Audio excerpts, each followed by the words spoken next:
Good morning, MGEU delegates. Don't you just love that music? It gets the morning going and it gets the blood pumping. It is awesome. Good morning, friends. Delegates, welcome to day 2 of our first ever virtual convention. Convention has been such a success so far, so I want to congratulate all of you members out there and all of the amazing staff that have made this happen for us. Such a job well done. Congratulations and thank you, thank you, thank you. I am excited to get to our first order of the day. I would now like to take this opportunity to introduce Brother Kevin Rebeck, President of the Manitoba Federation of Labor. He is no stranger to our MGEU conventions, as he is often volunteering his time as our moderator at our all candidates forums, our balloting chair during the provincial officer elections. Kevin has been active in the labor movement for over 30 years. He was re-elected president of the Manitoba Federation of Labor for a 4th term in 2018. Under President Rebeck, the MFL has successfully advocated for a number of progressive changes to Manitoba's laws and policies. In solidarity with Manitoba's labor movement and working people throughout the province, including making Manitoba the first province to provide paid leave for victims of domestic violence. Kevin has led the charge against the Pallister's government's unconstitutional wage freeze law, including the Partnership to Defend Public Services, the court challenge. He's also been a vocal critic of the Pallister government's handling of the COVID-19 pandemic, including advocating for paid sick days and fighting back the government's plans to make drastic public sector cuts. Thank you, Kevin. Thank you from all of us. And thank you for your strong leadership at the Manitoba Federation of Labor. You are so inspirational. Hello, sisters, brothers, friends. I'd hoped we'd be meeting in person by now, but safety comes first. And I want to thank MGU for making the transition to this online format. I know it wasn't easy, but it was the responsible decision to keep members safe. It's been a busy 2 years since the last MGU convention. Our world and our labor movement have faced a lot of challenges. COVID hit, and we all learned how to use Zoom, Teams, Skype, and all kinds of video messaging apps we didn't know existed. I know that MGU members have been working on the front lines and behind the scenes to provide services that Manitobans count on throughout the pandemic, and I want to thank you. But what thanks did you get from this provincial government? Well, the government, formerly known as the Pallister government, introduced bills to tip the scales against workers and unions and strip away the right to arbitration when strikes or lockouts go over 60 days. It introduced bills to eliminate school boards and privatize liquor sales and starve the province of revenue it needs to provide public services we all count on. The government has not been on the side of working people during the pandemic or before it. But it isn't all doom and gloom, my friends. And this is where I miss live events the most, but I'll imagine the cheers and applause when I say, Pallister's gone. He finally had to accept what we've known from day one. He doesn't share the values of Manitobans.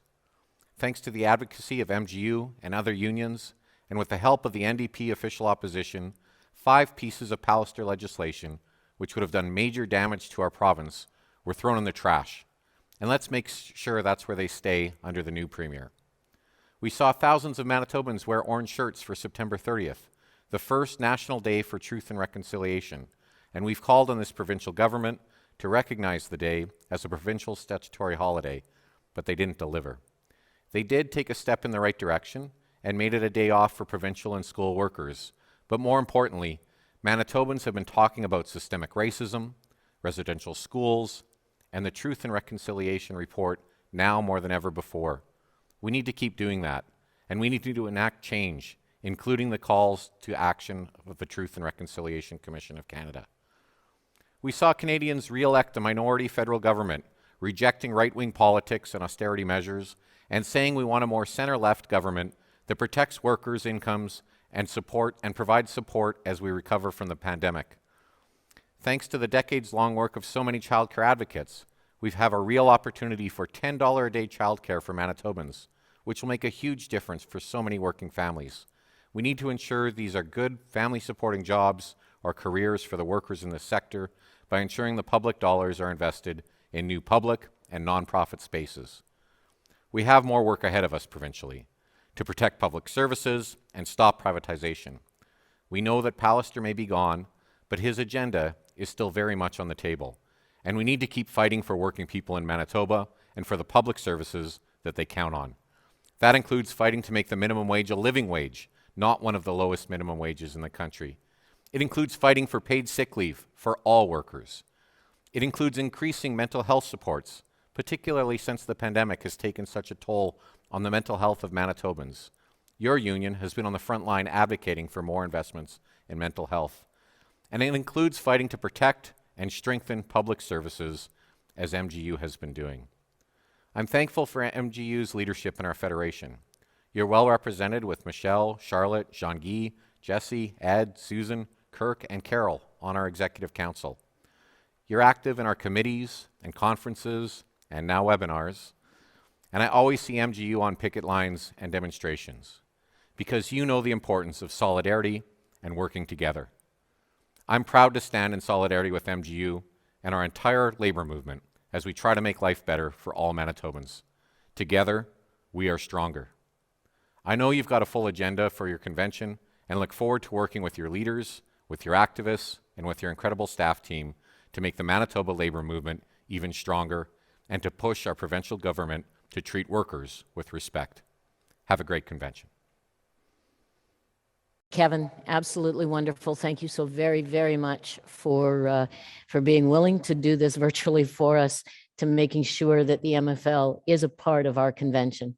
It's been a long-standing tradition. We never, ever want to lose that. So thank you so very, very much. I am going to call on Shelley Rougeau now to present the Credentials Committee, please. Good morning, Shelley. I think the mic needs to come on. We're going to give us a second. We're working out the kinks, folks. We'll get this done first thing in the morning, and the rest of the day is just going to fly right by. So Shelley, if you want to unmic yourself now, I think.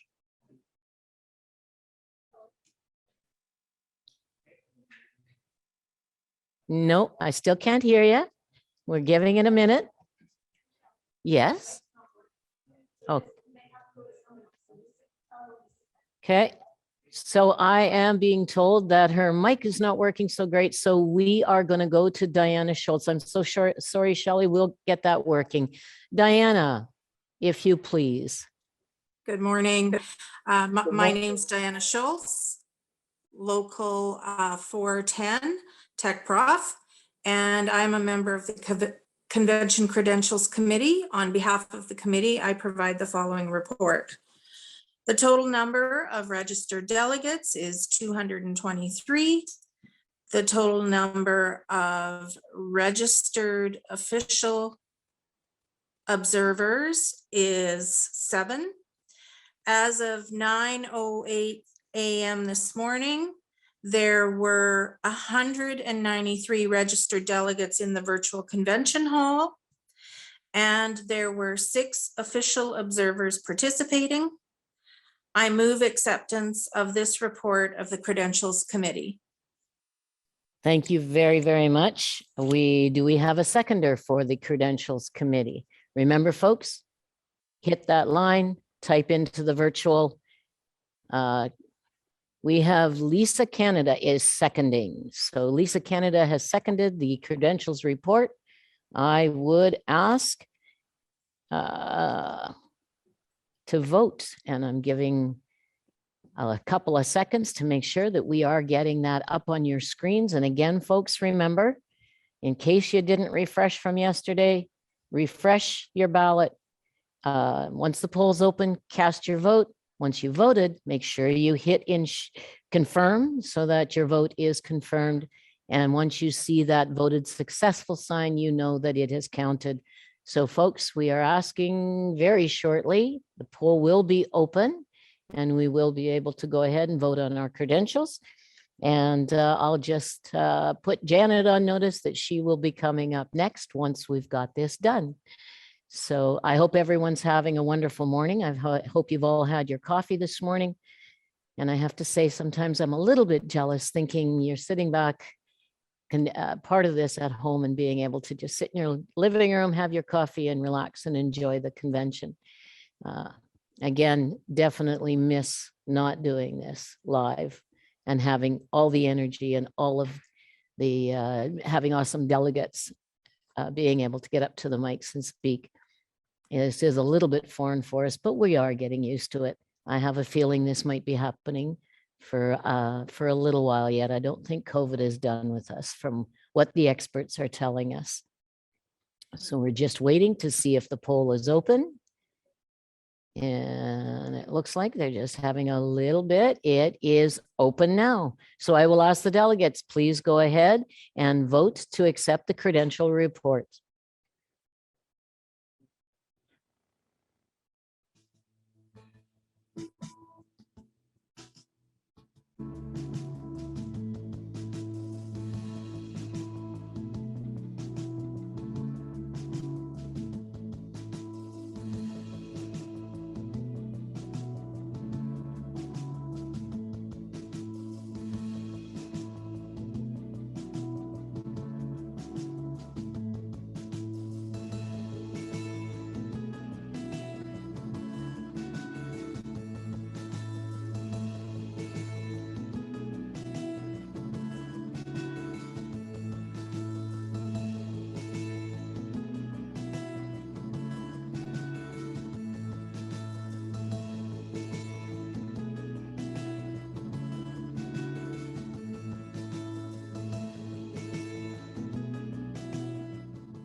All right, delegates, this is your 30-second warning, and then the poll is going to close.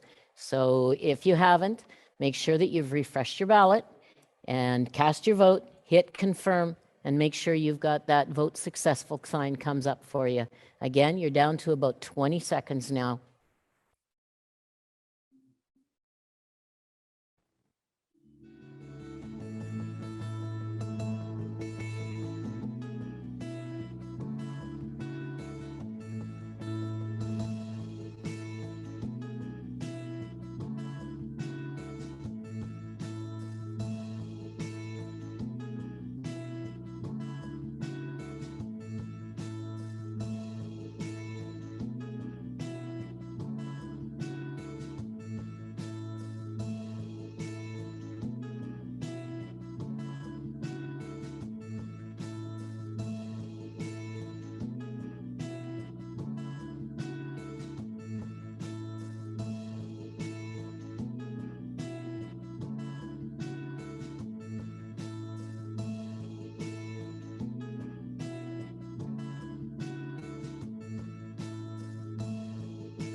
All right, 100%. That is awesome. The credential report has passed.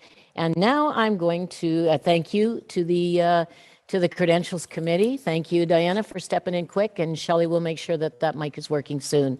I am going to turn the chair over to Janet now. And so Janet, all yours. Thanks, Michelle. Good morning, everybody. I realize everyone just voted on the credentials report. However, we're going to walk through another test vote just to be sure we can address any issues anyone might be having before the provincial officer elections.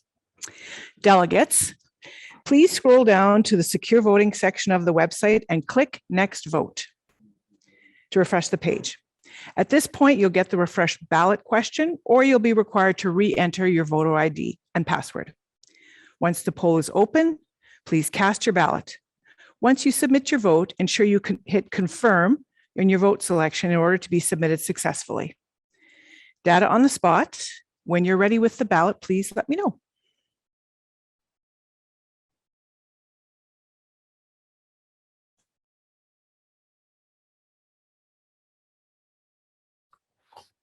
Always feel like I should do a jig while we're waiting.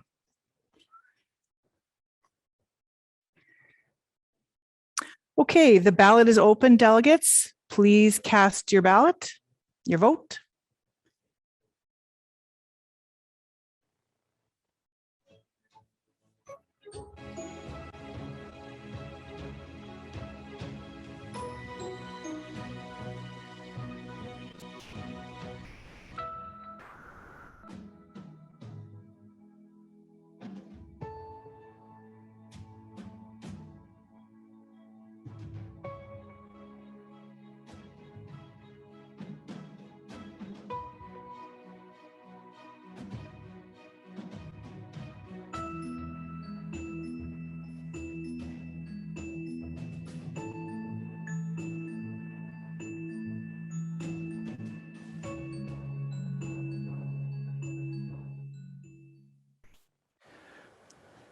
Hi, delegates. This is your 30-second warning. And I also am told that a hand is up, but the delegate has not indicated in the chat why your hand is up. So if it's a point of privilege, please indicate that and tell us what it is. So we can, and do that in the chat to the virtual chair.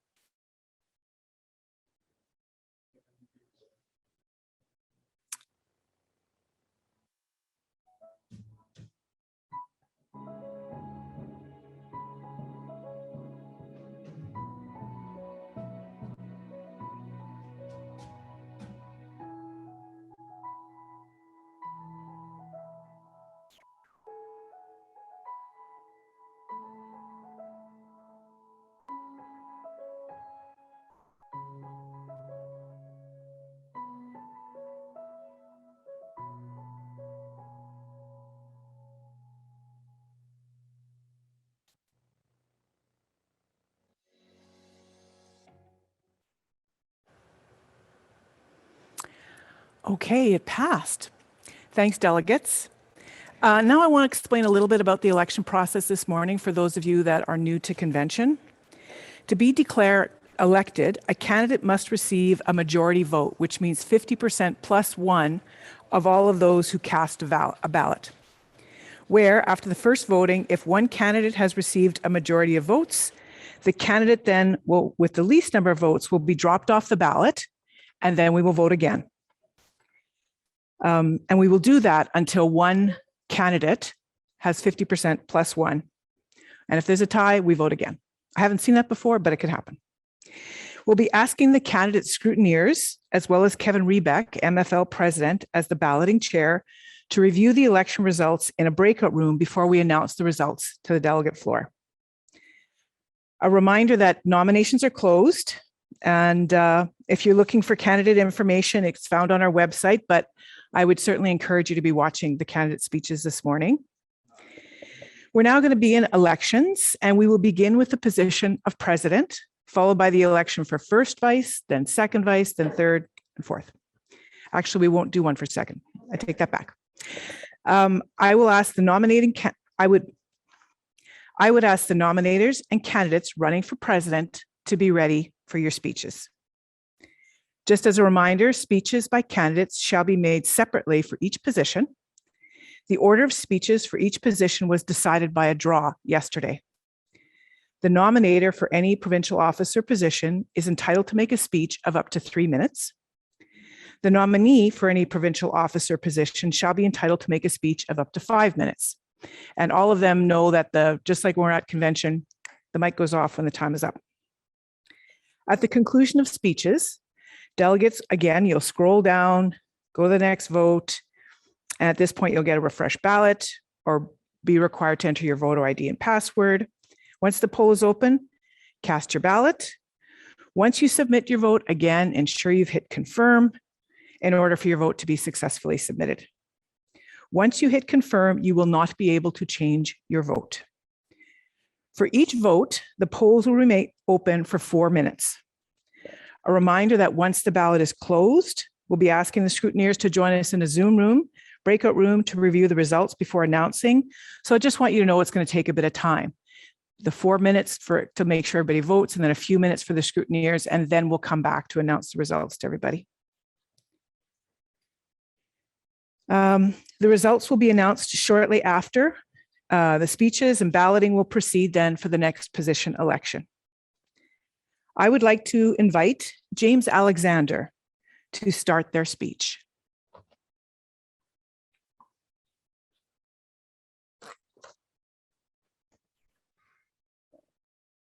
Hopefully I'm unmuted.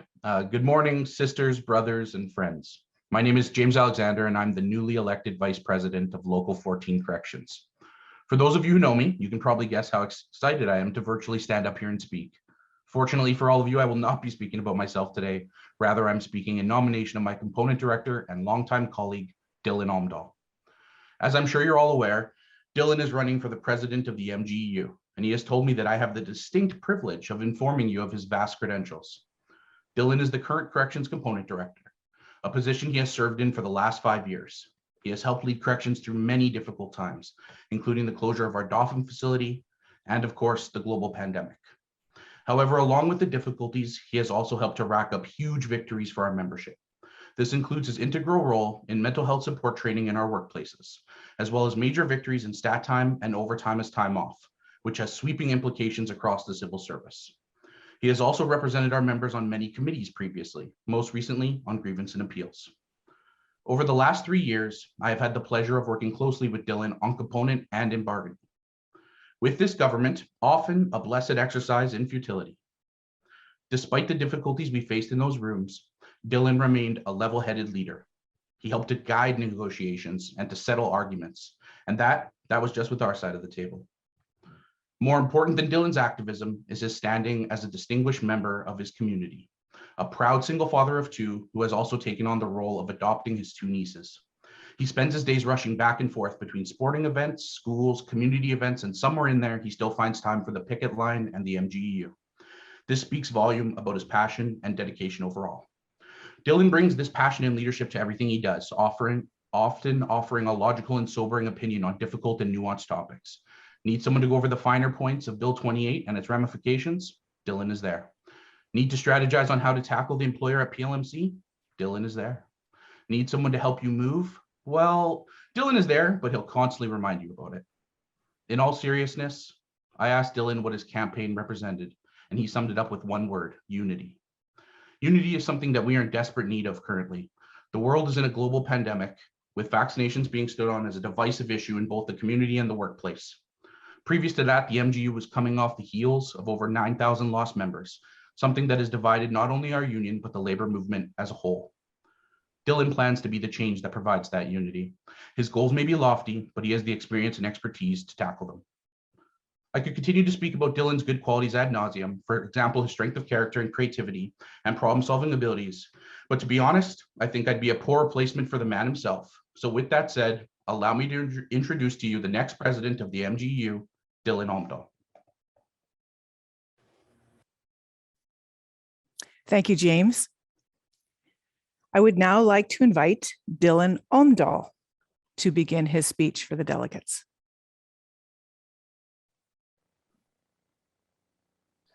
Good morning, friends. My name is Dylan Omdahl, and I am running for the position of president. Thank you, James, for your kind words and your support. I'd like to take a moment to acknowledge and thank you to all of you for coming to convention. You are the backbone of our democracy. I'd be remiss if I didn't speak about the day we had yesterday. What would convention be with a little bit of tension in the air? But we need to take care of these resolutions to make sure our Constitution is locked solid and to ensure we don't have the same issues in the future. With healthy debate, I know we will make the right decision. I may be unfamiliar to some of you, so let me tell you a bit about myself. I've been involved with the labor movement for over 28 years. I started my activism in Southern Ontario with the CAW and then the Teamsters as a steward. During my time there, I learned not to be afraid to stand up for my rights and that solidarity will always prevail. I then moved to Manitoba to become a correctional officer. Within the first year, I became active within the union as a part-time committee member. Then a couple of years later, I became vice president of the local, followed by chief steward, and then president a few years later. During my second term as president, I was honored to become the corrections component director, which I've served for the last 5 years. During my time on the executive, I have spearheaded the Trauma Informed Care Committee, which sought to bring mental health supports to correctional officers and support staff. This multi-million-dollar initiative was brought real change within the department. through Road to Mental Readiness, officers are less likely to experience PTSD as well as occupational stress disorder. I believe that mental health is one of our biggest issues that we face in our workplace. Whether it be straight up harassment or bullying, it is not conducive to a healthy workplace and needs to stop. To all the delegates, it's our values that bind us together. It's our values that keep us together through the good and the bad. When things are good, representing our members is a relatively easy job. But when things are bad, it is when we need to really come together, or that is the time that we really need each other. What we stand for day in and day out must be some sort of calling, because this is a hard job with very little thanks for the work we have done and are doing. I believe that we are all in this for the same reasons, and that is because we care. We care about our families, our communities, our friends, and this union. I would like to say to each of you, thank you for your hard work for doing and providing the services you do to the people of Manitoba. I appreciate the work you do. Our union is faced with austerity measures that are reducing the number of civil servants within the government. This, coupled with the threat of privatization to our public service, has demoralized unions. Do more with less is what we see happening all around us in our workplace. I believe we need to empower our membership through education. As I said earlier, you should never be afraid to stand up for your rights. And through education, we will impart a base of knowledge that will empower us all to fight the good fight. Education does not stop with our members. It continues with educating the public. Make no mistake, the PC government is educating the public. It's the union's job that has caused an inflated budget, when the truth is the PC government is giving tax breaks to wealthy corporations. We need to engage the public and educate them to the importance of public service. Where would we be without our nurses, our highway workers, our clerks, liquor workers, and of course, social workers? We need to bring together our allies, other unions, community leaders, and unite under what is best for Manitobans. This is not a one-person show. This is a 30,000 member fight. As president, I will empower the component directors, local presidents, chief stewards, vice presidents, members at large, and stewards to help their colleagues through the challenges in front of them. We have the best staff working for our union. These incredible, highly educated, motivated individuals have the knowledge and power to act and to empower our activists. With us all working together, I know we will advance the labor movement going forward. You have a decision to make between three candidates. One is a practiced politician that will have you believe all is well with our union, that we are fighting the good fight. This despite leading us over the past 9 years from a 42,000 member union to just over 30,000 members. All this while spending over $6 million of your money to lose them. This union cannot sustain another term with her at the helm. The other believes that this union has lost the threat of a strike. Look no further than his own webpage for what the zeros cost calculator. And I quote from his own webpage. This tool was created due to members and union staff indicating that in a strike, you never gain back what you lose. With this calculator, you can make the decision yourself, unquote. Although I've never been on strike, my life's experience has taught me the hardships of being without a job is sudden. And I don't think about how much better off I will be 7 years from now. I was going through the stress of how I was going to help provide for my family this week. We will sustain the momentum that we have started here today, and we will forge ahead, for I feel at home with you, my sisters, brothers, and friends, and I am ready to lead this union. Thank you very much.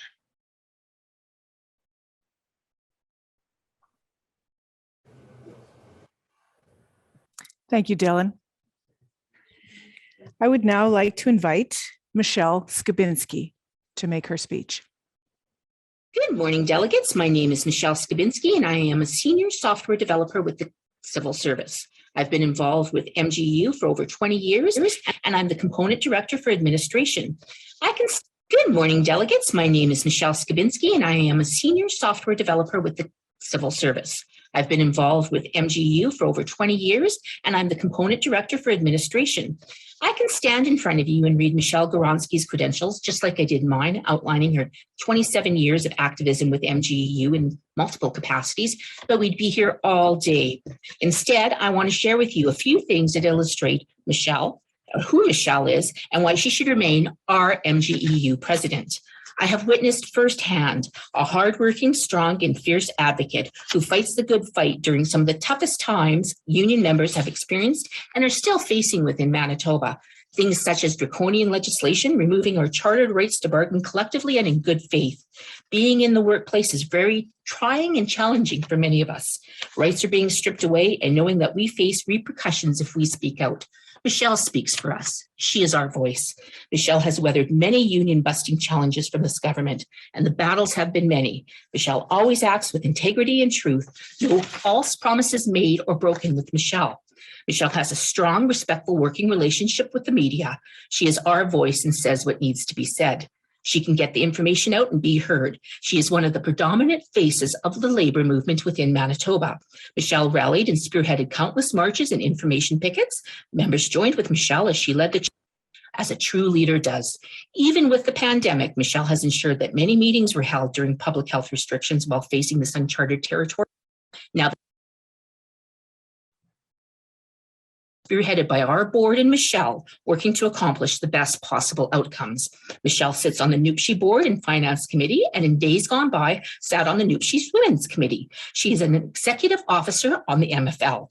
Her peers from across this great country of ours see the wisdom, leadership abilities, and dedication in Michelle. They believe in her too.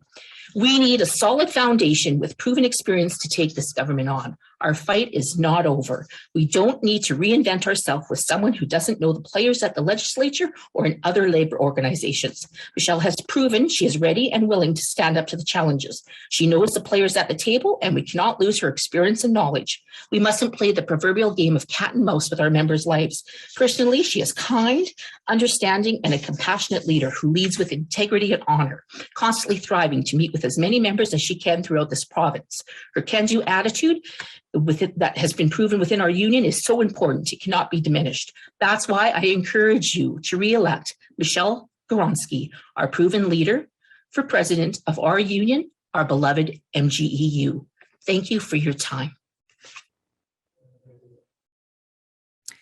Thank you very much, Michelle. I would now invite Michelle Goronsky to make her speech.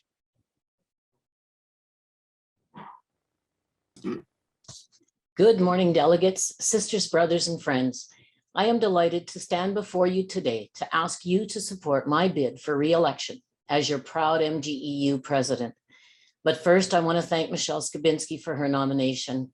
Wow, it's truly moving to hear those comments coming from a sister that I respect. Michelle, thank you from the bottom of my heart. And delegates, I want to thank you too. I know we would have much preferred to meet in an old-fashioned convention hall, face-to-face, shoulder-to-shoulder, catching up with friends, meeting new ones, but it was not to be. Instead, we've made this virtual convention work because we've had to. Even in COVID, it's essential that the business of our union gets done. So thanks to each and every one of you for signing up, setting up, and tuning in. You are truly dedicated MGEU activists, and for that, I am deeply grateful. And one final thanks, and that goes to your MGEU Board of Directors, who working together in solidarity has gotten us through these tough times to this convention. Ensuring your safety comes first, while also ensuring our union remains strong and our rights protected. Please joining me in thanking them when you see them. Now to my ask. As most of you know, I've had the privilege of being your president since 2012. And let me tell you, it's been a privilege. Every day since I was first elected, I've gotten out of bed. I've literally sprung out of bed. So proud to be your advocate, your voice, ready to take on the many challenges that have come our way, ready to fight back. And man, there have been many challenges. Since 2016, when Brian Pallister's PCs were elected, the MGEU and all of labor in Manitoba has been under constant attack. You know it firsthand. I don't have to tell you. You've lived it. Cuts, privatization, layoffs, unpaid days, and on and on. But we're fighting back. Rallies, information pickets, honkathons, petitions, campaigns, op-eds, grievances, arbitrations, strike votes, court challenges. Yes, we've used every tool in the toolbox and we've won. Together, we've won respectful workplace complaints against employers and held them accountable. We've won secure entrances for our liquor store members, and more are coming.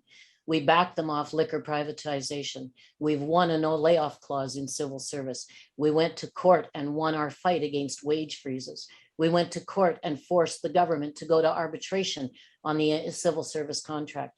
We won 2 huge strike votes to support 2 bargaining committees.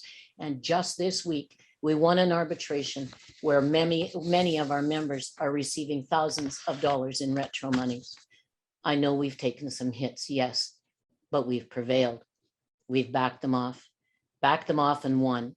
And more importantly, we've won in the court of public opinion. Manitobans appreciate and value you and the services you provide, and they are standing in support of you. Let's face it, Pallister blinked. No, actually, he turned tail and ran. Yes, we did that together. Brothers, sisters, friends, the man has stepped down, but we know the fight is still on. We are a great team. You are the eyes and ears in your workplaces, the specialists, if you will, and I am your voice. I know the players, and I'm not afraid to make the call and stand up to the bullies if need be.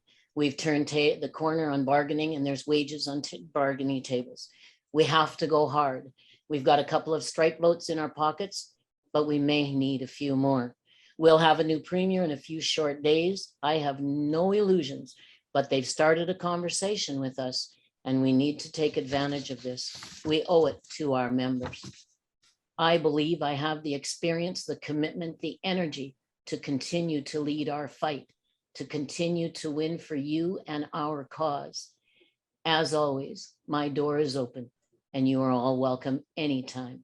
I look forward to our many conversations, many ongoing collaborations in the future. I make this pledge to you. I will continue to work my hardest for you. I will be focused and unrelenting on your behalf, for you, for our MGEU. I ask for your support in my bid for re-election as MGEU president. Together, we can do this. Thank you for listening. Take care and stay safe.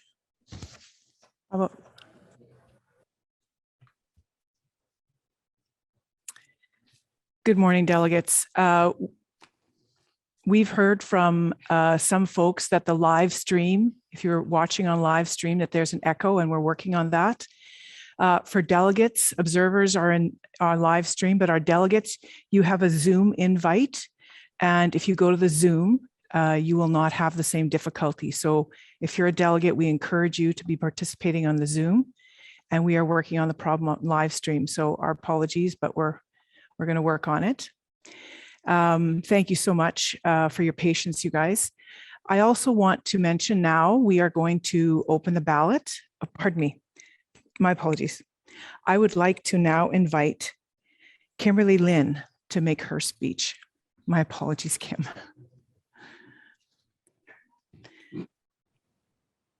Might be turned off. Oh, you're good now. Okay. Sorry, I was a little concerned for a moment there. Good morning, everyone. My name is Kimberly Lynn, Local 71. I'd like to introduce you to Kyle Ross, advocate, husband, father, equipment operator, software developer, MGEU presidential candidate. Kyle has been an activist for his entire working career since he was 18 years old. He started his union activism with UFCW as a steward and then became an MG member in 2008 with MPI. Kyle is currently president of his local and sits on the MGEU board of directors as the MPI director. He's held various positions within his local and component. Kyle joined me on the MGEU board of directors in 2016. Kyle is a very active board member. He listens, asks questions, and challenges the chair when necessary.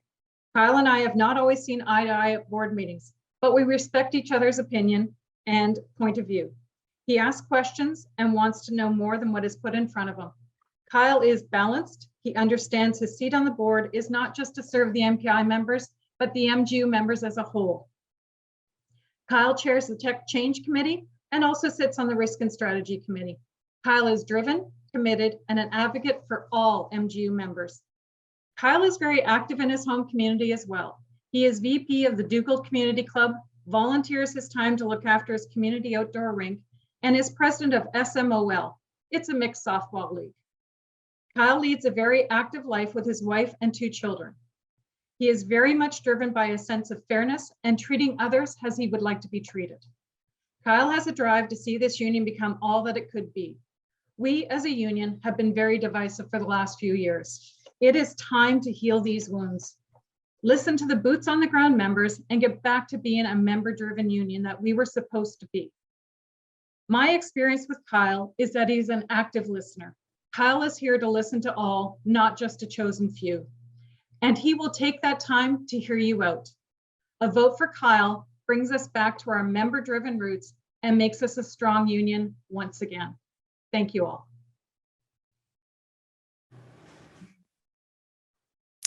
Thank you, Kim.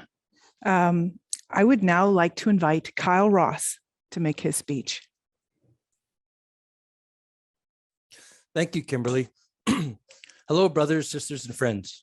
Hello, bonjour. I'm Kyle Ross. My pronouns are he, him, and I would like to acknowledge that I'm speaking on Treaty 1 territory, the traditional territory of the Anishinaabe, Cree, Oji-Cree, Dakota, and Dene peoples, and on the homeland of the Métis Nation. Je suis bilingue pour ceux qui préfèrent parler en français. This campaign was such an amazing experience. Meeting so many activists and discussing their views and my vision for the MGEU has been so rewarding.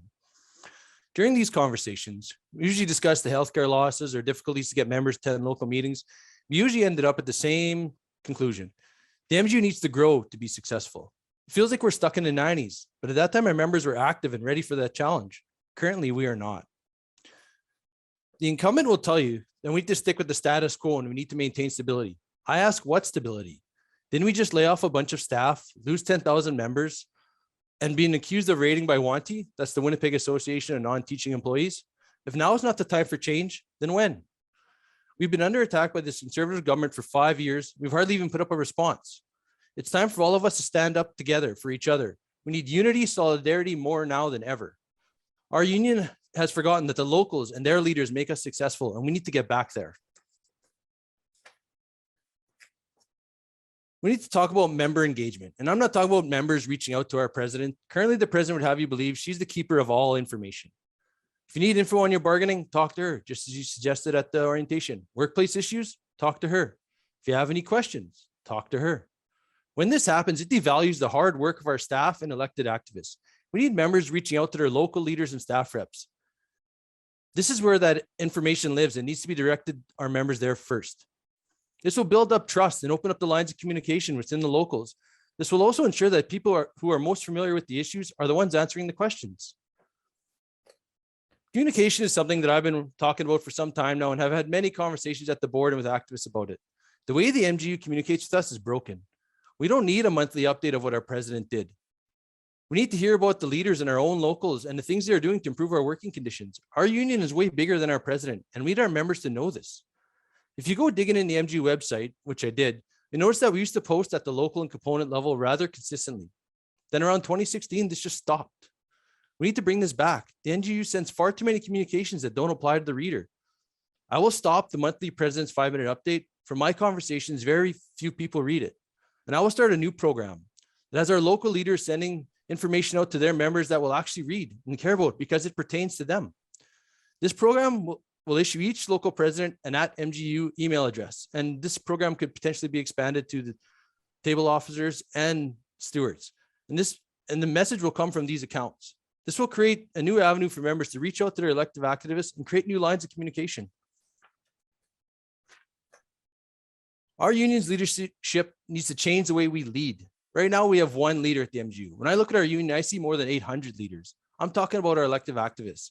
We need to work harder to get these leaders more involved with the activities of our union. We need them empowered and with the tools required to support their members. My goal is to foster an environment where leaders can grow and succeed and push their leaders to be better. As a leader, I expect to be held accountable for my actions and decisions. I expect the people around me to let me know when they disagree with me and why. Good leaderships foster these types of environments where people are free to speak their minds. One last item I think the MGEU should explore is we need to create online self-directed courses for activists. This will give them the information they need to get off to a good start. You can show them where they can find their supports and set them up for time before they can get into the great MGEU courses. This is especially important when they're elected midterm. Now I would like to thank my wife for encouraging me to take on this challenge of becoming MGEU president. It was some tough times with doing all these meetings, and she stepped up for me. I'd also like to thank my children for not yelling and fighting during these meetings. It was really appreciated. And finally, I'd like to thank all of you for attending this virtual convention and showing the leadership it takes to make our union great. Thank you for listening. Let's make this change together. Please consider voting for me. Thank you. Have a good day. Thank you, Kyle. Delegates, data on the spot will prepare the ballots. I'll just remind you that you'll have 4 minutes to vote. Then there'll be a few more minutes for the scrutineers before we post the results. So the ballot is ready. We will now open the vote.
For your patience, delegates. The results of the election are Kyle Ross, 98, Michelle Goronsky, 87, Dylan Almdahl, 31. So now Data on the Spot is preparing a second ballot on which you will decide Kyle Ross's name will appear and Michelle Goronsky's name will appear.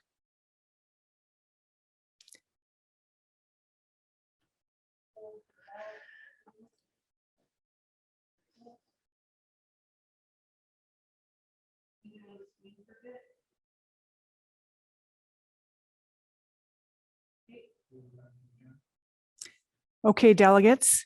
Again, refresh your screen so you're ready to vote. And can we open the voting, please?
Hello, candidates.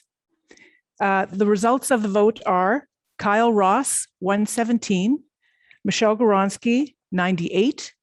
I declare Kyle Ross elected as your new MGU president. Congratulations. And I have a point of privilege.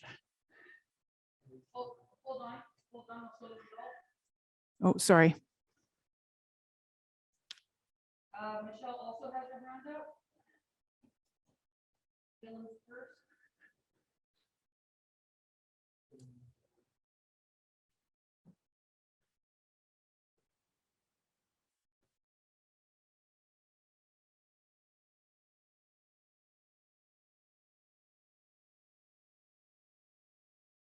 Would like to acknowledge Dylan Almdahl with a point of privilege.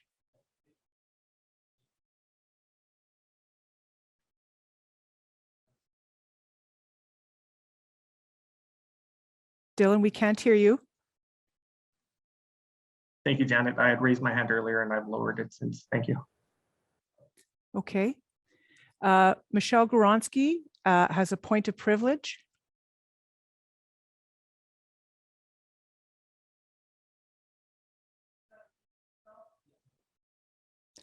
Michelle, you're on mute. Thank you so much. And I would like to make it unanimous, please. Congratulations, brother. Thank you, Michelle.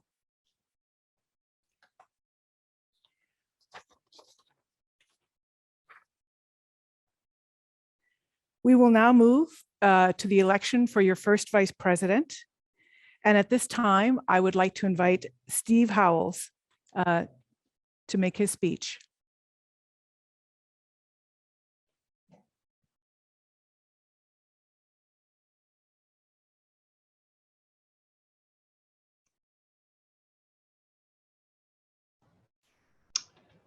Hi, Janet. Sorry, just give me 1 sec here. Good morning, brothers and sisters. My name is Steve Howells, and I'm the Chief Steward for Corrections Area 7, Local 14. And it's my pleasure to be in attendance with you all. I'm here before you to nominate William White for the position of First Vice President. I've known Will for almost 15 years. Him and I met when I first started in corrections. Will was my supervisor and mentor. When I heard Will was running for this position, I actually asked him if I could nominate him because I truly believe that Will serve us well. I know this because I know Will. I know Will, the correctional officer, who's going on his 25th year of service to his community, and whom I truly trust with my life day in and day out. I know Will, the activist, who's held numerous positions in the MGEU from steward to chief steward. He's worked on numerous committees. He's currently the vice president and treasurer of the Manitoba Peace Officer Memorial, which he has devoted almost 20 years of his life to see to its fulfillment. And he is currently a facilitator for member education for the MGEU. I also know Will, the husband and father. Will's been married for 16 years to his beautiful wife, and he has 2 phenomenal children, whom he has had a hand in becoming the 2 amazing individuals that they are today. Will believes in unity and transparency, qualities that we find ourselves in short supply at times these days, qualities that we need if we hope to move forward stronger than ever before. People who know me know I don't easily endorse or attach my name to things, but I happily endorse Will, and I truly believe his motivation for this position is for the greater good and not for personal gain. Thank you very much, and I'd like to say congratulations to Kyle Ross. Thank you, Steve. I would now like to invite Will White to start his speech. My name is William White, and I'm running for the position of First Vice President of the MGEU. I'm a correctional officer. I have been for over 24 years. During that time, I've held a number of different ranks and positions and worked in a number of different jails. Currently, I'm the Vice President and Treasurer of the Manitoba Peace Officer Memorial Foundation. This not-for-profit group was designed and created to create a permanent memorial here in Winnipeg to honor fallen peace officers in the province. Now, working with our firefighter and our union partners, we have created a combined memorial that honors every single Manitoban killed on the job, and that's here in Winnipeg in Memorial Park. I'm an activist. In 2006, I attended the Labour College of Canada, graduating alongside with Michelle Goronsky. During this time, I've held many elected positions. I've been on numerous campaigns. I've been on numerous courses. Essentially, I tried to do everything that the union had to offer. I'm a facilitator. I teach Red Cross first aid.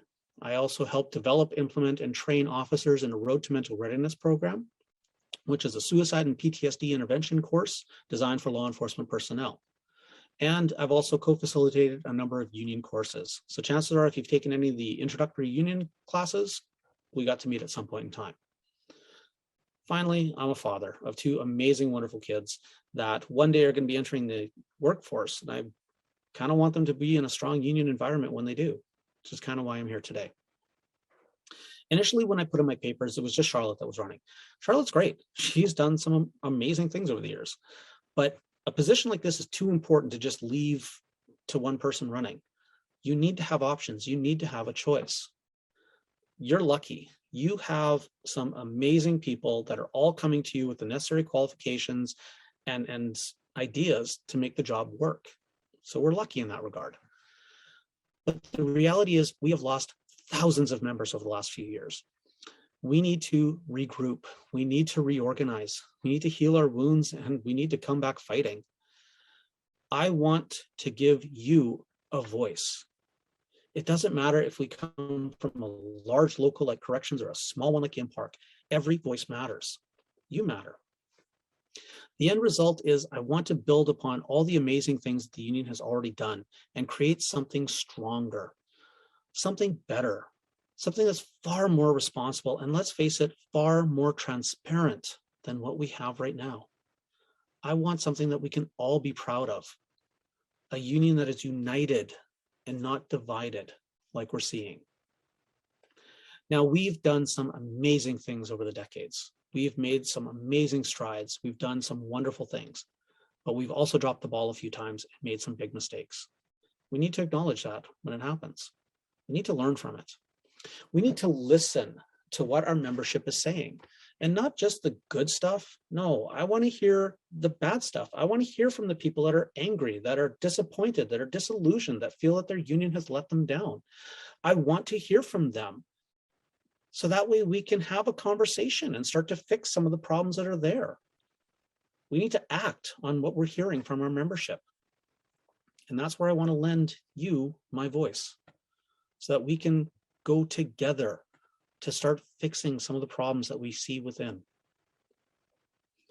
I want to thank you. You know, the things that you are doing here today are important to this union movement. You've stood up and you've been counted, and not just here, but in the things that you do in your local as well. You should be thanked for that. I truly wish that we had the opportunity to stand face to face and have a conversation, but we can't, not right now. I'm available. I'm easy to find. I'm on social media. I'm on Facebook. I'm on all these different platforms. You know, I have a phone, I have email, I have FaceTime. We can make ways to connect. To this, I'm going to pledge you.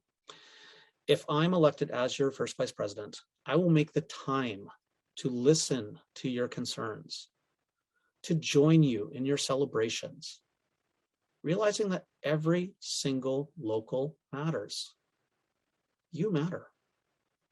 I want you to join with me as we work towards a better tomorrow. My name is William White.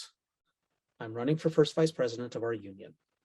If you have questions, comments, or concerns, you can reach me at william.white.forfirst@shaw.ca.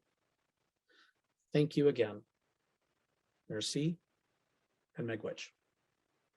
Have a great day.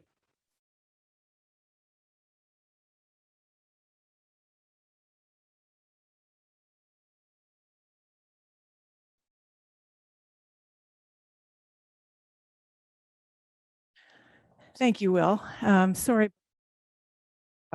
but I'm glad we did a restart for you so you had all of your time. I would now like to invite Tanis Schwartacki to speak. Greetings, everyone. First off, I would like to thank Charlotte for giving me this opportunity to speak on her behalf. My name is Tanis Schwartacki, and I'm an admitting clerk at the Selkirk Regional Health Center. I'm honored to nominate Charlotte McWilliams for the first position of the first vice president of the MGEU. I have been the MGEU member since 2007 and currently a chief steward for Local 413 in Area 5. It is Charlotte's selflessness and dedication to others that impressed me when I first met her 6 years ago. She was facilitating a workplace health and safety course that I was attending. And it's true what they say, knowledge is power. I was taken away with the important information that she shared and filled with ideas that I could do in my workplace. Charlotte continued to work with me over the phone for many evenings until I felt confident. Charlotte knows the value and meaning of solidarity, both within the MGEU and the labor movement. We walked a number of picket lines together at the Selkirk Laundry, Manitoba Youth Center, and the Transit Union, to name a few. She has volunteered at countless events, facilitated many courses, and presented at our Women's Conference. She represents us at the Manitoba Federation of Labor, as well as the National Union. You name it, and Charlotte is there. Her skill and ease come from her passion and genuine desire to engage with others in discussions about important issues that members can face. She's driven to make differences for all of us. Charlotte's commitment is also reflected in the countless hours attending local meetings. For many years, I've seen her at my local meetings and area councils. She rarely misses an opportunity to engage with members and makes the drive back home to Brandon to be at work the very next day. It's really important for Charlotte to make these things sure staying on top of members' issues and offering help whenever she can. Given that Charlotte is running for the first vice president, this means she is the chair of the Constitution and Bylaws Committee. I would be remiss if I didn't also mention her day-to-day work experience, where she is a standing orders officer at the Brandon Correctional Center. Charlotte's job is to interpret legislation and collective agreement provisions. She breaks it all down into clear language, which provides direction to both staff and management in her workplace. I think this skill is key in ensuring our Constitution is not only followed consistently, but provides her with the ability to recommend changes that we, the members, require to keep our Constitution relevant to our evolving needs. I take the responsibility of endorsing a candidate to my fellow delegates very seriously, and I ask that you place trust in me with my selection of Charlotte. With her, I can do this with ease, as I know she will bring the integrity, the experience, and the dedication to this role that it requires. Thank you. I would now like to invite Charlotte McWilliams to begin her speech.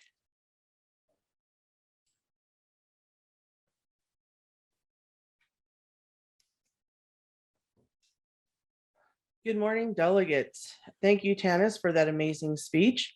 I have much respect for you, not only as a person, but as an activist, so your words meant a lot to me. I also wish to thank all you delegates for attending and participating in our convention. And after hearing Will, I would like to say thank you to Will as well. I think you are also a very excellent activist. My journey that has brought me here today started in my workplace. Like many of you, I identified issues in my workplace and began to ask questions. Since that day, many years ago, I've had the privilege of serving you in a number of ways. For the past few years, I've served as your first vice president. Before that, the fourth vice president, Area 3 director, and as an activist. Thank you for trusting in me to do the work for each of these positions. The role of the first vice president is one that requires firsthand knowledge of our union, how it works, and understanding the membership. I fully appreciate that the role of the first vice president is also to have oversight of our Constitution and bylaws, but I believe this is the role is much more. It's about working with my fellow officers, supporting the president, collaborating with other board members, but most importantly, it's about responding to the ongoing needs of our members. I take the role as the first vice president very seriously, taking the time to learn this role and fulfilling its responsibilities, but also by attending local meetings and area council meetings, which is where I get perspective and understanding of the issues from those directly affected by them, building relationships with the members is how we build solidarity. The past few years have been hard for many reasons. We have all experienced the pandemic differently, trying to manage not just at work, but in our personal lives as well. We also know we are facing challenging times ahead. A change in the premier does not mean our fight is over. This is still the same government that has repeatedly forced us to court to fight for our members' rights. It's the same government which has starved our public sector, continues to push privatization, and hinders bargaining. Challenging times ahead will require all of us to work together. We've had to adapt in terms of how we represent our members, as we did with convention. We all know convention was to be last year, and the way we ordinarily hold convention was made impossible. As chair of the Constitution, Bylaws, and Structure Committee, I kept the committee informed and involved in the process. I worked at ensuring the Constitution was upheld and respected during the global pandemic. I was able to work with members, MGEU staff, legal counsel to figure out options for convention to ensure that our democratic practice was observed in its spirit and intent while ensuring member safety. We put these options before the board of directors, and they were able to make informed decisions in the interest of the members. Brothers, sisters, friends, although this is far from what we would have preferred, this has allowed us to conduct vital union business. At our last convention, you directed the union leadership to research the implications of moving to a 3-year convention cycle and a 3-year term for all activists. In my role as the chair of the Constitution Bylaw Structure Committee, I chaired the ad hoc committee to explore this issue and prepare a report so that you, as a delegate, can make informed decision about this very important matter. I am proud of the work that we did to assist you and trust this review will be of assistance in your deliberations. Also, at our last convention, delegates expressed frustration over the resolution process. To remedy this, the Constitution Bylaw Structure Committee developed a resolution presentation showing the path of a resolution from start to end. It will assist members when the time comes to submit resolutions. I stood before you 3 years ago and asked that you place your trust in me to be your first vice president. At that time, I declared to you my commitment to bring integrity, experience, and commitment to the role. I believe I have fulfilled this commitment and I still stand by these values. I am a person of action and we still have much to do together. Today, I'm asking for your support to continue as your first vice president. I have the integrity, I have the experience, and I have the dedication to take the future with you. Thank you and be safe.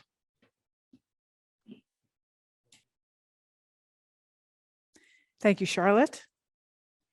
I would now like to invite Cheryl Bergman to begin her speech. Hello to all my fellow delegates. My name is Cheryl Bergman, and I'm a proud member of MGEU Area 7, Local 14 Corrections. I stand before you today to nominate Scott Cloney for MGEU First Vice President. It is my belief that his experience, skill, and dedication to the MGEU members is exactly what we need in our MGEU leadership going forward. Scott has been a member or a staff of the MGEU for nearly 20 years. He has been a steward, a chief steward, a supportive employment liaison, workplace health and safety committee member, part-time committee member, and more. He has chaired the Headingley Part-Time Committee, Headingley's Workplace Health and Safety Committee, MGEU Area 7 Council, MGEU's Health and Safety Environment Committee, and MGEU Young Members Committee. He has sat on the Provincial Civil Service Health and Safety Committee, the Provincial Corrections Labor Management Committee, and numerous provincial subcommittees. Scott was our MGEU fourth vice president from 2012 to 2016, and an MGEU staff representative from 2016 to 2019. I'm sure I've missed a few things here, but this is all just to say that Scott is one of the most experienced MGEU advocates around. Scott has a proven decade-long track record of taking parts of the MGEU that aren't working and fixing them, not just so they work temporarily, but so they work on an ongoing basis in a way that positively benefits our members for the future. For example, Scott took the Headingley Part-Time Committee, which allows new part-time staff to have a voice and a say in their working conditions, from a dead and dormant idea to an entity that continues to run and pay dividends to this very day. When Scott was first elected to be the MGU first vice president, he took the idea of the Young Members Retreat and worked for over a year to get the approval of the MGU Board of Directors to form the MGU Ad Hoc Young Members Committee. With help of several dedicated young activists, many of whom are here today, he spearheaded this to become the MGU Young Members Committee, which continues to give young activists a place in our union. Our first vice president has a very important role, which is to chair the Civil Service Bargaining Committee. It seems impossible to argue that bargaining in the MGU is in desperate need of an overhaul. Our contracts take longer and longer every time to conclude, and we have less to show for it each time. It is time for this process to get an overhaul, and Scott has a proven history and a unique level and scope of experience to deliver these results. On a personal note, I've known Scott for over 12 years. He has always been available to any member who needs advice, help, or just a friendly ear to talk to. He does not play favorites and has always shown that his priority is not for advancing himself, but as he grammatically incorrectly puts it, doing the bestest for the mostest. In summary,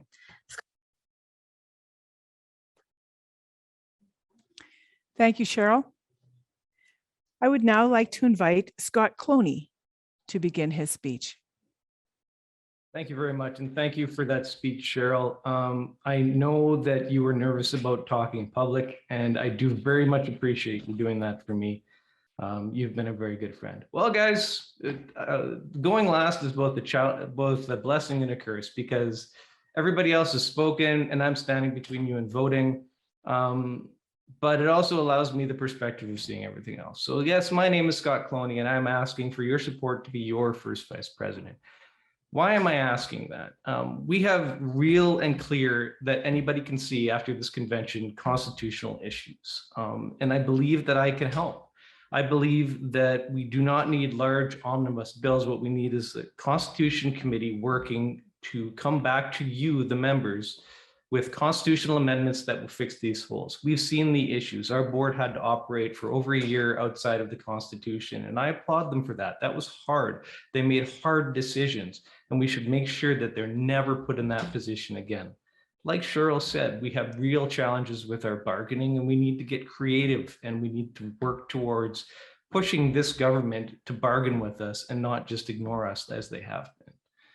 So when I come up with a speech, because I don't write them, I just talk, I try to think of what I'm going to say. And somebody gave me a really good idea the other day. I'm going to go with that. And tell people what you are most proud of from your 10 years as being a member or a high level member of this union. And for me, it's you. I see your faces out there. It's the ones who I have helped make space for in this union, whether it's the part-time committee, whether it's sponsoring somebody for a activist retreat, Gary, I can see you.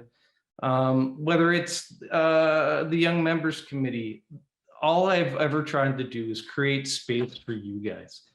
And I hope that has been successful, and that is what I want to do now. We face a great many challenges, as you've heard people say, and no one person can fix this alone. It takes a team of dedicated activists. It takes all of you. I'm so happy that after the break, I get to talk to convention again. I really, really miss this. As your first vice president, like you've already heard people say, so I hope you don't think I'm copying them, I will be available just like I was before when I was your fourth vice president. If you call me, I will call you back. If you email me, I will email you back. If you need me, I will be there. I want to fight for you. I'm here because I have an undying passion to fight for you. I have two families in my life. One family lives it here, and I would be remiss if I didn't say thank you to the best convention political team that has ever existed, that have been with me since that day 9 years ago that I came off the floor, and that is Alex and Abby. I mean, back then they were 8 and 6, but I'm sure at 17 and 15, they had things they'd rather be doing than shooting videos and listening to their dad drill on about provincial labor matters. But they've been with me since day one, and they're watching. So as soon as this is done, back to class. And my other family is this union. I've been a member of this union since I was 20 years old. And ever since day one, I've been working to get involved. And like Cheryl said, it was a steward, it was a chief steward, It was when I was honored to be elected as your fourth vice president, and when I was honored to serve you as a staff representative. You have given me these skills, and all I am asking is that you allow me to do these things for you. Our Constitution needs work. I promise that I will not bring back targeted surgical amendments in 2 years. I will bring them to the June convention in 8 months. We will fix this problem, and we will work hard until we do. I promise that bargaining will not be boring. It will not be sitting there for a couple of days. If this government doesn't want to take us seriously, we will make them take us seriously. And any group that wants that assistance will get it. Brothers and sisters, you have great choices here, like Will said. Will is one of my best friends in the labor movement, and he's the guy I always go on. I want to stand next to at every event. Charlotte has served you well for the last 4 years. Realistically, there's no wrong choice here. I'm asking that you consider me for this position, but ultimately, no matter who you pick, the union has won. I have 20 seconds left, and I just want to say congratulations to Kyle Ross. You worked very hard. You deserve this. You will bring us this change. And I'm asking the delegates, please let me help Kyle in this area. Thank you very much. It's time to vote. And I'm pretty sure you're only going to have to listen to me talk one more time when we get back to Sierra 4. Have a great day. Thank you for being here in solidarity forever. Thank you, Scott. We will now proceed with the votes. Please scroll down to the secure voting section and cast your ballot now. I'll remind you, you'll have 4 minutes to vote, and then there will be a brief delay while the balloting committee, the scrutineers, review the results, and then I'll come back and share the results with you. Oh, sorry, I'm told it's not quite open yet. Hang on, I'm sorry.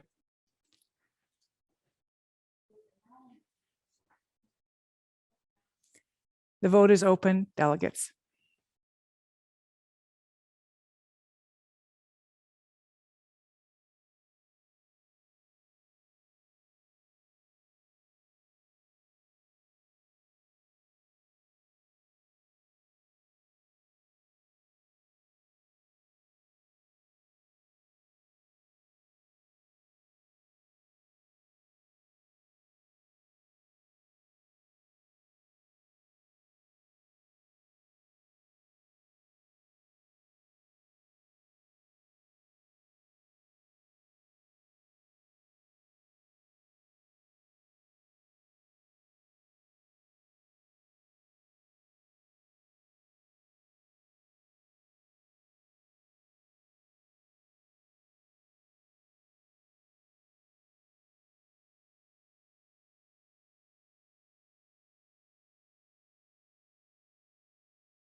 Good morning, delegates. The results for the vote of first vice president are Will White, 91, Scott Cloney, 62, Charlotte McWilliams, 60. So we will now ask data on the spot to prepare another ballot for you. And we'll post the results first, though.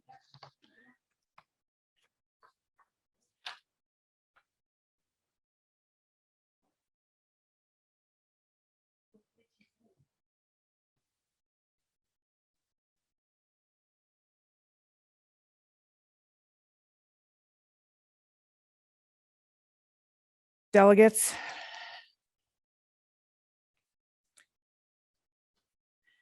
Is my mic on?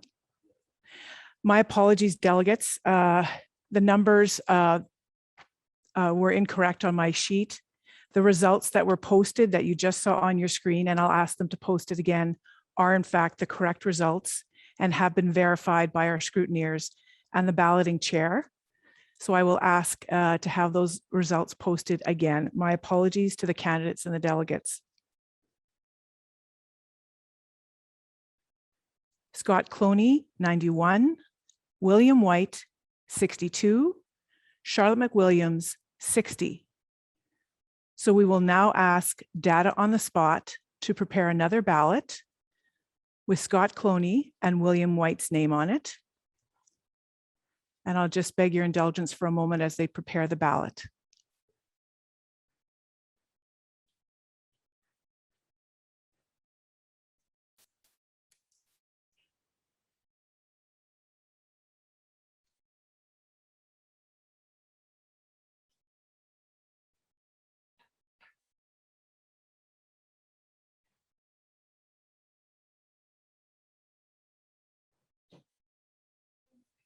The ballot is now open, delegates. Scroll down and prepare for your, cast your ballot. You'll have 4 minutes to do so.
Good morning, delegates.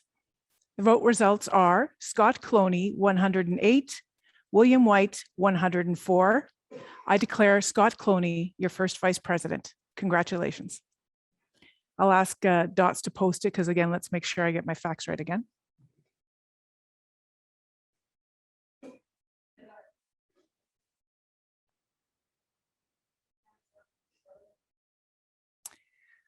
And I would like to recognize Charlotte McWilliams with a point of privilege.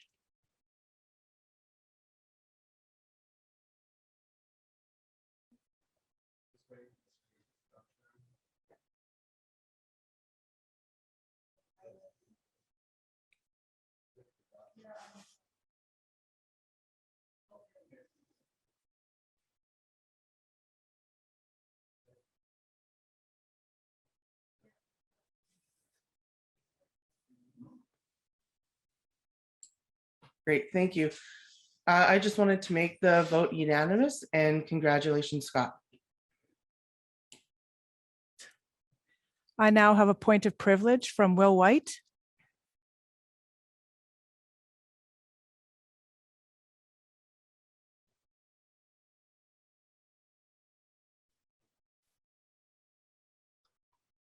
There we go. Hi. I just also wanted to lend my voices and my votes to Scott, and let's make this one unanimous. Good job, buddy, and congratulations, MGEU. Thank you, Will. Delegates, this would ordinarily be the time when we would move to the election for our second vice president. So I hereby declare Doug Troke as your elected president. Doug didn't make a speech yesterday. I think he wants to make a couple of comments very quickly right now.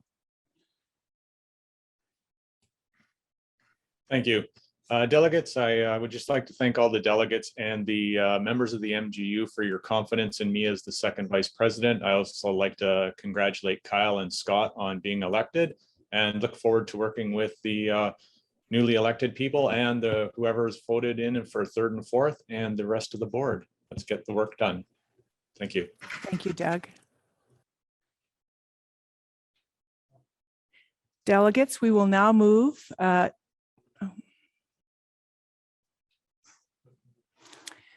you.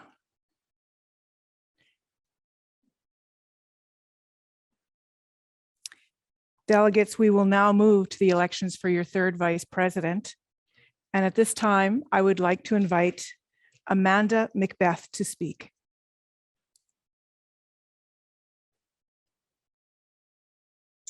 Hello, my name is Amanda Macbeth, and I'm a crisis clinician with the Mobile Crisis Team in Southern Health and president of Tech Prov Local 420 and a member of MGU's Mental Health Committee.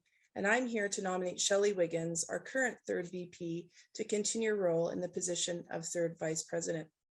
A year and a half ago, Shelley asked me if I would nominate her to continue her role as third VP. I said yes right away and without reservation. And so I reflected on why I said yes so quickly. I said yes because she's dedicated. Shelley is an ardent Blue Bombers fan. And I thought, how long does she have to wait between Grey Cup wins? The same dedication has been poured into her work with the union. I said yes because she's committed.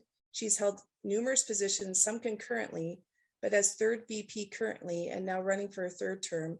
This commitment has meant time away from her family, driving thousands of kilometers to work hard as chair for the membership education portfolio. I said yes because Shelley is experienced, and this experience has given her a wealth of knowledge, which when I asked Shelley a question about her work or something that I have about the union, she is able to provide me with an answer that demonstrates both her experience and her depth of knowledge that she brings to her work as third VP. I said yes because Shelley is qualified. She went to university for 4 years to obtain a degree in the very subject of which her position of third VP manages, which is education. And I said yes because I think this is the most important reason. Shelley has a depth of character and integrity, and to me, this is invaluable. I want the third vice president of our union to have this attribute, because out of this flows all the dedication, commitment, experience, qualification, And this drives the hard work that Shelley puts into the portfolio that she has been given responsibility for as third VP, which is education. And education is so very important. I've known Shelley for 26 years and I've seen who she is as a person. And this is why I said yes to nominate her. Why I said yes to vote for her the first time she ran for third VP. Why I said yes to vote for her the second time she ran for third VP. And why I'm so excited to say yes and vote for her for third term. I am confident that Shelley has exactly what we need in these hostile and difficult times that we face as a union to help provide sound leadership to one of the most important portfolios, which is membership education, in her role as third VP. Thank you. Thank you, Amanda.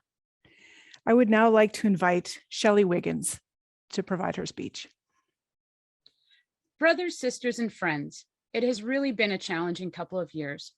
These challenges have not only affected our workplaces, but our personal lives. And we've risen to the challenge. We have adapted to ever-changing conditions to not only help ourselves and our families, but our friends, our communities, and our province. We have adapted what is normal, and this may have long-term impacts. Our membership education team has also adapted to the ever-changing environment. When we could not meet and deliver our education courses in person due to pandemic restrictions, a platform was found that enabled us to continue to provide education to our members online.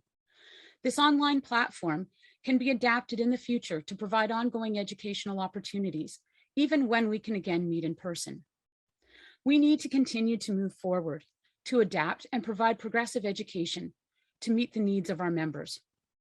Your voice matters to me, and I have heard you. And your elected education committee has also brought forward your issues, making recommendations to improve the education program, to engage our members. Members need engagement. They need to connect with our union, to see it as their union. Membership education is a piece of that process. It takes a village to raise a child, and it takes engagement and involvement from all of our members to build and strengthen our union. Your voice was heard when mental health was highlighted as a workplace issue, and a group of members were brought together to focus on mental health and to discuss how to support our members. Resources and training were developed to help members continue to bring light to this issue in their workplaces. And while we acknowledge that it is the employer's responsibility to provide a safe and healthy work environment, we need to educate members about these issues and teach them how we can work with the employer and encourage the employer to make changes that will improve our workplaces. We have many challenges still facing our members in our union, and we need to stand strong together to make a difference. This takes time and dedication to fight for what is right. We need to step up, and we need to speak out. I'm up for that challenge and commit to working together with you, beside you, and for you as we face these challenges together. As third vice president, I will continue to work with our staff and our members to improve our membership education program. I commit to listening to you as our members to hear what you need. I commit to working with our membership education team to ensure that our program meets the needs of the members. I will listen to our facilitators, both members and staff, so that I can advocate for our continuing education needs. My experience as a certified teacher has given me the ability to advocate for an inclusive education program, and I will continue to speak passionately on issues affecting our membership. I'm committed to seeing what I've started through to completion and relish the opportunity to take on new tasks as they arise. Witnessing what our members have endured over these past months has inspired me to continue the fight. My commitment to you, our members, and to our union has not wavered. Allowing me to work with members from all components, locals, and areas across the province has served to improve my skills. It has given me further insight into issues that impact our members, our families, and our communities. And as well, it has given me the opportunity to learn, to reach out to members, to encourage and mentor others, to educate activists about how to help other members, and to listen to the needs of others. If elected, I will continue to be a voice, your voice. I will channel my passion to do what is right, to stand up for others, to give a voice to those who have not had a voice, to support our members so that they can help themselves and others. I will stand with those and for those not strong enough to stand for themselves. All I ask is that you stand with me. and support me so that we can continue to fight for our members and face the challenges ahead. Thanks to you, our delegates and our activists, for all your commitment and dedication to making a difference for all of our members. And thanks to all of our staff for all their hard work in adapting to the changes that we found ourselves dealing with. Thanks again, and have a great day. Thank you, Shelley. I'm now going to call on Chris Kwan. Her nominator decided not to make a speech today, but we invite Chris to begin now. I'm Chris Kwan, and I'm hopeful that you'll cast your vote in my favor. Why should you? Who am I? Well, let me share briefly. I immigrated to Canada at age 3 with my parents and 2 suitcases in tow. We lived in a rooming house on the corner of Gertie and Ellen Street in the Centennial neighborhood. My parents took on labor jobs, my father construction, and mother as a sewing machine operator. They were thankful they found work, but always regretted leaving abroad good jobs where they had never been mistreated. As a teenager, I got hired at a Niagara factory that lasted all of 30 days. I did not feel right to be constantly under pressure to perform, yelled at, ridiculed, let alone to be paid piecework. My classmates worked at a hospital, said it was a union job, sounded good. I wanted one of those.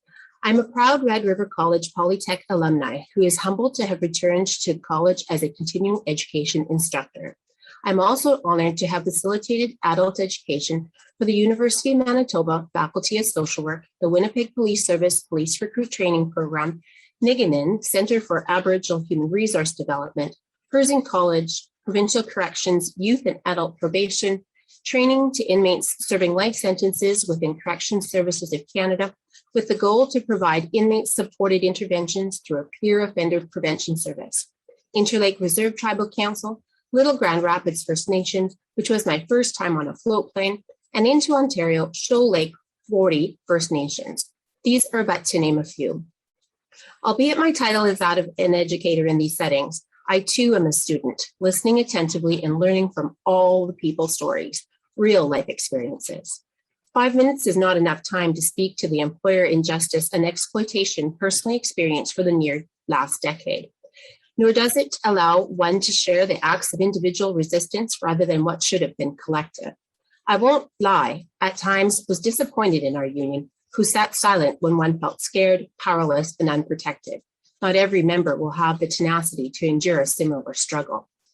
Members fall victim to many personal problems and to social ills such as the ones currently created by this government. Whatever happens, we need to constantly strive to diminish members' fears of authority and reprisal for exercising their rights as a union member. A strong, healthy democratic union needs to have the understanding and involvement of its membership. Our union membership has fallen and workplaces are bogged down in apathy. When assessing why more people haven't stepped up to take the employer on, it's important to look at the situation carefully and find out what the actual reasons are. You have to diagnose the problem before you can write the prescription, and the only way to find out is by listening to the members. Has MGEU been listening? Employers have been known to disorganize us. They rely on 4 common factors: fear of conflict and retaliation, hopelessness, the feeling that we have no power, division, pitting workers against each other, confusion, passing around messages that will alarm or distract us. Does this sound familiar?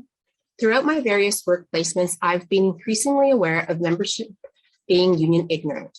For the MGU, this ignorance coupled with the employer tactics to disorganize means an uphill battle to engage members and to ensure that the rights we have secured are not violated. Not every member needs to be an advocate for others, but at minimum, they should be an advocate for themselves.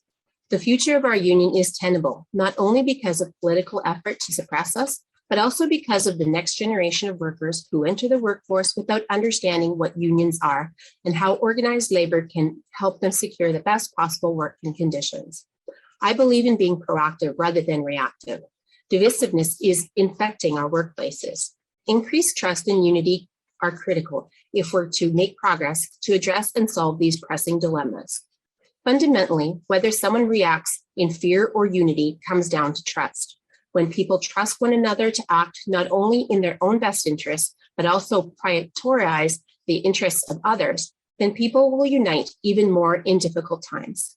Listening is one of the most powerful tools to facilitate connection, change, and growth. The most important factor in creating and strengthening unions has been working people coming together to talk about their problems at work and devising solutions based on the collective action.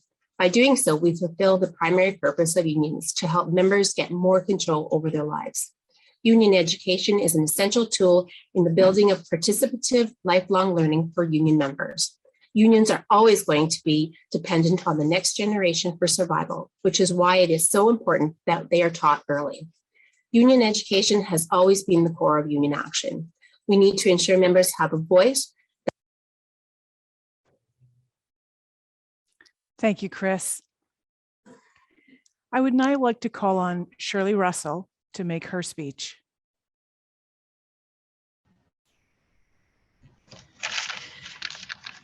Good morning, fellow delegates and friends, sisters, and brothers. I have great pleasure to introduce you to Penny Wainwright. I'm Shirley Russell from Local 405, Area 5. Penny Ann Wainwright is running for position of third vice president, and I am proud and honored to introduce you to her. She is a friend of mine. I have known her for many years, and I know she comes to us with a strong sense of teamwork, dedication, and a desire to build a strong and healthy united union family, with a commitment to help members with their issues as they arise and walk with them to find solutions and stand strong with them. She always carries through with what she starts, and will stand with every member, no matter who you are. She will be your voice. She is a powerful voice, and she listens to what is happening around her and acts upon it. She will represent us well and will help every member equally. Penny has served in many positions within our union, which include being 3 terms as president of Local 362 and is the senior adjuster with Manitoba Agricultural Services Corporation, which is called MASC. She's in her second term. She did 2 terms as a Women's Standing Committee, MGEU rep to MFL conventions and committees. Currently is on the Labor Management and Bargaining Committee for MASC, and is in the fourth term of her being the Workplace Health and Safety Committee for all province offices of MASC. She is a counselor in my community of West Interlake, and her term ends next October. She's a second term as vice chair of Manitoba Farm Industry Boards and is on the board of directors for the Interlake Regional Health Authority.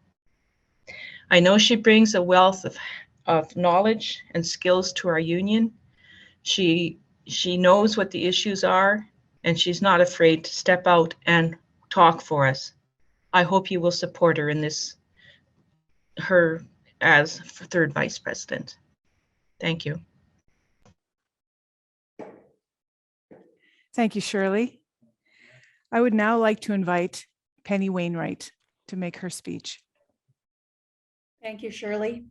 Hi, everyone. My name is Penny Ann Wainwright, and most of you know me. I'm running to be your representative for the position of third vice president, and I'm humbly asking for your support.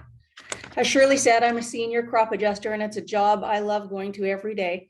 And I'm not going to lie, it's been pretty tough with a lot of the offices closing and restructuring this year. It was a hard pill to swallow for a lot of people. My term as councillor for the Arm of West Interlake will be done next October, so that will free up a lot of time for me. And if elected, I will give you that time. Yesterday, you heard all the candidates' platforms and got a feel for their intentions. First, I'd like to echo that all the candidates are running because they want to see some sort of change, or they probably wouldn't be running. I got into municipal politics to be a catalyst for change in my community. I decided to run for vice president of the MGEU because some members approached me and they asked me to be their voice. They're not feeling they're heard. There's a strong disconnect between what the membership is asking for and what's actually happening right now. Be stronger together. This is a grassroots mandate I believe we need to get back to. A constitution is designed by a governing body, but it has limits placed on it to prevent arbitrary rule. It forms the basic principles of our group, our union, and it contains the fundamental rules that govern this body. I don't believe it's up for debate. The membership has been declining. Why is this? My own Area 5 had not had a meeting for over a year, not an email, not an anything.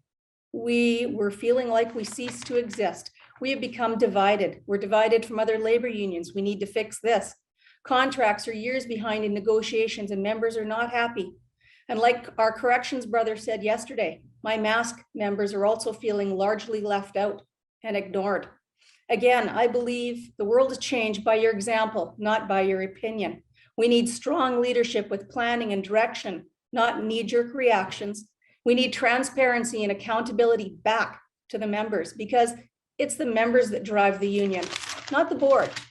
The board's a true conduit. It's there for the membership and to ensure the Constitution is upheld. We, the members, we are the union. Let's not forget this. No more decisions behind closed doors. I think it's time for our table officers to stand up for the membership, for everybody, whether you're small, large, you're in a component, you're not. Table officers need to stand up for everyone, all members. Nobody gets into politics because it's glamorous or it's fun or for personal gain, because believe me, if that's your plan after being a municipal councillor, I'm sure Doug can tell you too, it is not a happening thing. It's exhausting, it's thankless, and there's always a mountain in front of you and somebody you're not making happy. It needs to be a passion, and I have that, and most of you know I'm not afraid to speak about it. I would be proud and passionate to represent you, and I won't forget who I work for if I'm lucky enough to get your vote. I work for you. The board works for you. Thanks for your consideration and good luck, everyone. This is a truly great team we have here with all these names that have been put forward. Your dedication to the MGEU is clear. Thank you. Merci. Miigwech. Thank you, Penny. So we'll wait a moment for the vote to be opened.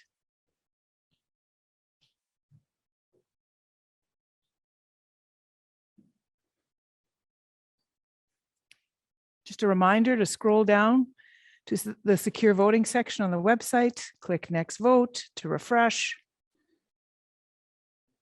And the vote is open.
Welcome back, delegates.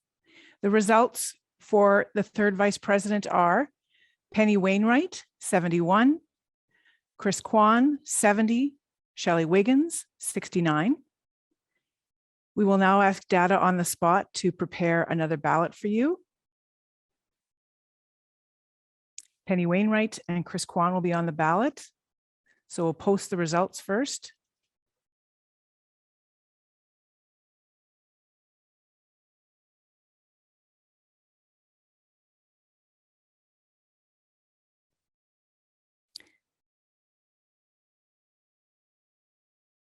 Thank you very much. So again, as data on the spot gets the ballot ready, I ask you to scroll down and click on next vote to refresh your ballot.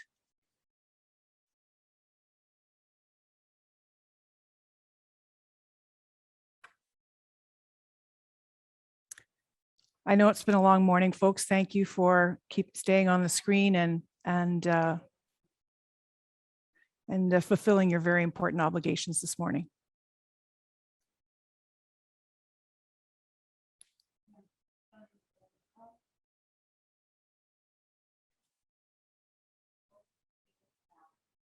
Delegates, the ballot is open.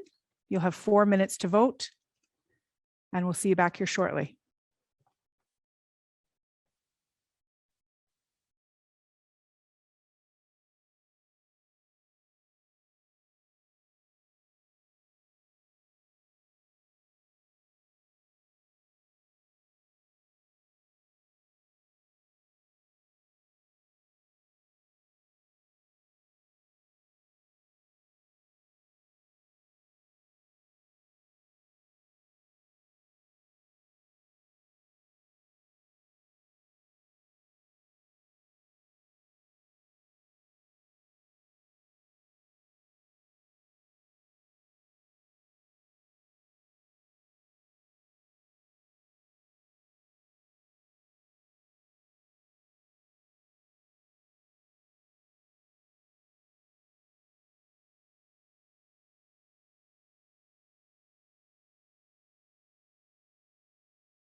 Welcome back, delegates. The results for your third vice president are Chris Kwan, 106, Penny Wainwright, 103.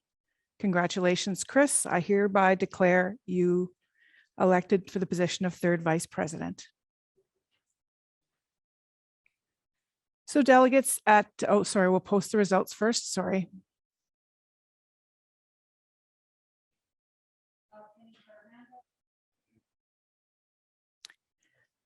I also want to recognize Penny Wainwright with a point of privilege.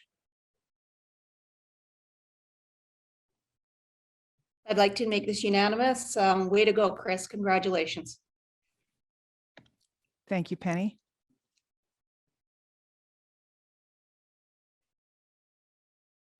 Delegates, we will now move to hear from the nominators and candidates for the position of fourth vice president. And at this time, I would like to invite Diana Stafford to make her speech. Good evening, brothers and sisters. My name is Diana Stafford, and I'm coming to you from Treaty 1 land. Tonight, I would like to introduce you to Stephanie Swain, my nominee for fourth vice president. Stephanie was hired by St. Amant in 2004 as a direct support professional and quickly became an activist in the role of steward. Since 2006 until currently, Stephanie has been the chief steward and is the recently elected president for Local 178. Stephanie has held numerous other positions within the MGEU, including chair of the Young Persons Committee. Stephanie currently is chair of the Women's Committee, sits on the Constitution, Bylaw and Structure Committee, and the Risk and Strategy Committee. Stephanie has also sat on the board of directors as director of community-based social services component for 6 years. In addition to all her various roles within MGU, Stephanie is also actively involved in the Winnipeg Labour Council, participated in the United Way Winnipeg-sponsored executive program, and received the United Way Winnipeg Labour Volunteer Service Award. With degrees in linguistics, anthropology, and deaf studies, along with her hard work, positive, and engaging nature, I believe Stephanie Swain is an excellent candidate for fourth vice president. Thank you. I concede my time. Thank you, Diana. At this time, I would like to invite Stephanie Swain to begin her speech. Hello, my name is Stephanie Swain, pronouns she, her, and with great thanks to my nominator, I am running for the position of fourth vice president of the MGEU. I've been an MGEU member now for over 17 years, out of Local 178, the St. Amant Community Residence Program. I'm a direct support worker. I work with individuals that have developmental disabilities, helping to support them in their home. And I am the key worker of the home that I work at. My first introduction to unions was when I worked at a local movie theater here in Winnipeg. The management there was so scared of the big bad unions getting in that we were made to shred the staff lists after every shift. I remember there was one manager in particular that was terrified of this. I guess they were worried about a list of employees' names getting into the hands of an organizer. I remember thinking, I don't know what this union thing is, but it must be bad if they don't know, or if they're so worried about it. You see, I didn't learn about unions in schools. I didn't grow up in a union family, and I really had no frame of reference for what it was. If only I knew then what I know now, maybe I would have been the one doing the organizing. Fast forward 4 years, and I'm sitting in my general orientation, having just started at St. Amant. All of a sudden, the person up front starts talking about the union I now belong to and a little bit about what it means. And I think to myself, this doesn't sound so bad. In fact, it sounds pretty great. And my interest is piqued. I start going to meetings and even volunteer as a steward. But it wasn't until one particular meeting when I was voluntold that I was going to be nominated as chief steward that I really jumped in.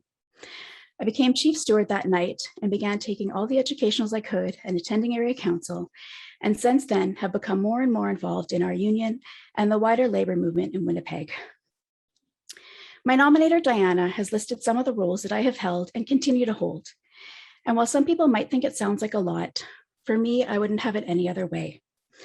Over my years as an activist, I have seen the good that our union can do and how important it is and beneficial.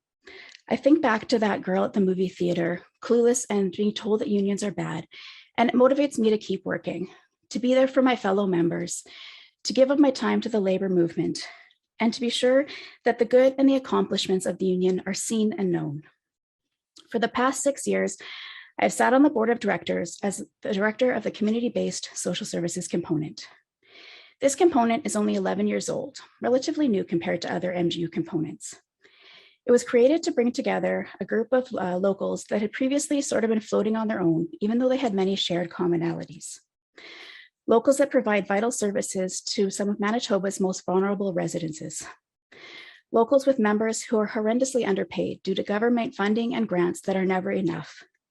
And locals that are often unseen, misunderstood, and underappreciated by the public and by government. It has been an absolute honor to be the voice at the board for these locals during my time as the CBSS director. Our component has done some great work together, working to be seen and heard. Of course, every MGU member is important and doing valuable work. Every one of you matters. And it's important for there to be a variety of experience at the top of our union. We have some tough years still ahead of us, and we need to have the best people leading us through it. The perspective and experience I have gained through my work, my involvement in the community-based social services, and the involvement in our union and the wider labor movement makes me a great asset to the role of provincial table officer and a much needed voice at that level. I would like to sincerely thank all of you for being here as a delegate, giving voice to your local. It would be a great honor to be elected as 4th VP. And if so, I can't wait to get to work in that new role. Thank you, Stephanie. I would now like to invite Penny Wainwright to make her speech. Hi, everyone. It is my great honor and pleasure to nominate Shirley Russell for the position of 4th up for the MGEU. I've known Shirley for over 25 years. I can say this lady is definitely a whirlwind. She's always first to lend a helping hand, whether it be at a union meeting when someone can't show up and they need someone to take minutes because the person that was supposed to wasn't there, or supplying community members with groceries. During the pandemic, Shirley was known to drop off boxes at the end of people's driveway. She is a home care worker and is constantly on the front lines, constantly at work. She's always the first to roll up her sleeves and pitch in. I won't repeat all her positions, as you know that she has been on pretty well every committee there is over the years, and they are plentiful. She is always kind and always listens before she speaks. You could usually tell when she disagrees only by her body language and the odd eye roll. She has been a healthcare aide for over 24 years. She knows the ins and outs of bargaining, pension and benefits, and has been around the block with lots of positions. She's kind of a jack of all trades. If you want a leader who has the interest of the members at heart and that will listen to you, I think Shirley deserves this. She's been such an activist for so terribly many years.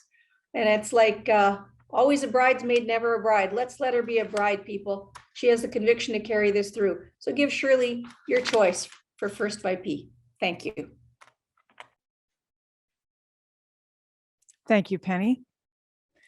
I will now invite Shirley Russell to begin her speech.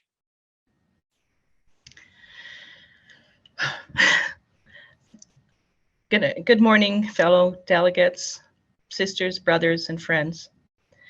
I'd like to thank Penny for nominating me as 4th Vice President for our proud union. I come here from a farm background and am a farmer, a single mother, and a proud grandmother of a 2-month-old grandson. Over the past 24 years, I have worked as a home care attendant in the former Interlake, now known as the Interlake Eastern Regional Health Authority. And over the past 20 years, I have been active within our union.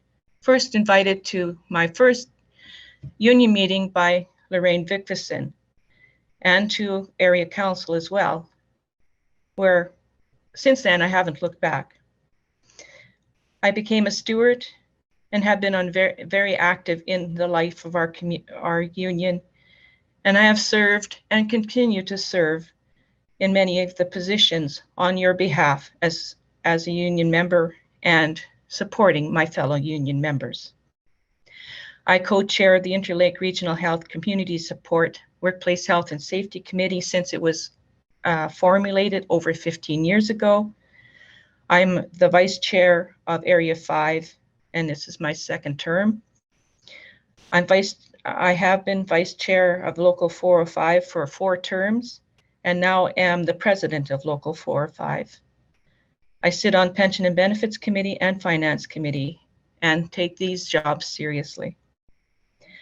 I have been delegate to many MFL and CLC and MGEU convention and other events, including the Bill 29 campaign, which took me away from home for many, many days. And I've seen many communities, talked to many members, and brought your concerns forward.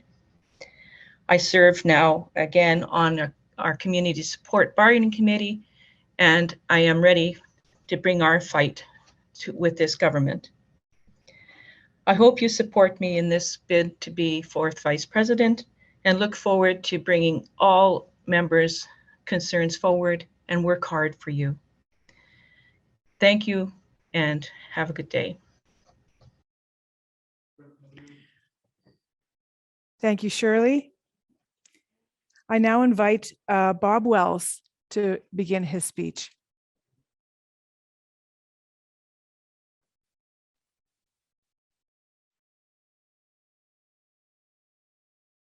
Good morning, delegates. I'm Bob Wells. I work in corrections, and I'm the Area 4 Director. And as a board member, I chair the Grievance and Appeals Committee. I attended my first area council meeting approximately 20 years ago. And I remember noticing this gentleman who greeted all of the new people with a smile and a warm welcome. He made them less apprehensive with his good-natured kidding and jovial manner. I was one of them. I saw over the next several years how he went to great lengths to make everyone feel like they were at a family gathering. He would tutor anyone who had questions, and he would stay after meetings to explain how things worked in a manner that new members would understand. When members wanted to be more involved, he would often give up his seat on many committees to make way for them, to be given the opportunity to sit on those committees and learn more from them. He continues to give to his community by serving as the Portage Labor Council as president and as a vice president of the Manitoba Federation of Labor. He has served on national committees with our national union and the Canadian Labor Congress. And he has also been a lobbyist for labor issues at Parliament in Ottawa. Closer to home, he has served as a component chair, component director, and has been part of the negotiating team for liquor workers for over 25 years. He has sat on the Pensions and Benefits Committee for over 20 years and as a chair for 12 of those years. He's also a member of the SILC, Superannuation Insurance Liaison Committee, and is also a member of their negotiating committee.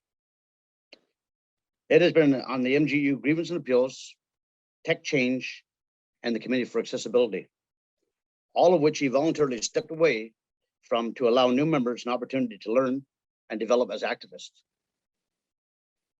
With over 35 years as the MGEU activist, mentor, coach, tutor, and friend, I proudly put forth the name of Ed Miller for re-election to the position of 4th Vice President. Thank you. Thank you, Bob. At this time, I would like to invite Ed Miller to make his speech. Welcome, delegates. Of the 230 plus delegates with us today, half will have or have had some form of mental illness by the time they reached 40 years of age. Mental illness has several faces and forms, but I would like to talk about the one form that affects us most: stress. Stress has become more prevalent in our lives, and few can say that stress has not entered into our workplace or how it affects our home life. In my term as your 4th Vice President, I have seen how stress affects our members in the most of negative ways. Out of the cloud, I have seen members coming together with commitment to do something about it. I have seen dedicated teamwork that has put together positive results, whether it be through a letter writing campaign or signing of petitions, or from speaking at legislative hearings on bills that affect our members, even contacting your MLAs and giving your opinion on what matters. Because of your commitment and drive, it has made a difference. Because of your commitment and determination, a major contributor to our stress has now moved on. He's moved on to his mansion in Costa Rica. And many of you are to be applauded and thanked for that. But we cannot sit back now and feel good. The news that we received about Bill 28, I'm sorry, was definitely not good news. So we must continue to keep the government's feet to the fire in diligent and creative ways. We must commit to make aware those issues that affect our members, our families, and our communities. And as your fourth vice president, I have found that one must have the ability to make decisions that may not be popular, but it is the right thing to do. They must also have the ability to speak out when things just don't seem right. They must have the ability to hear and to also listen.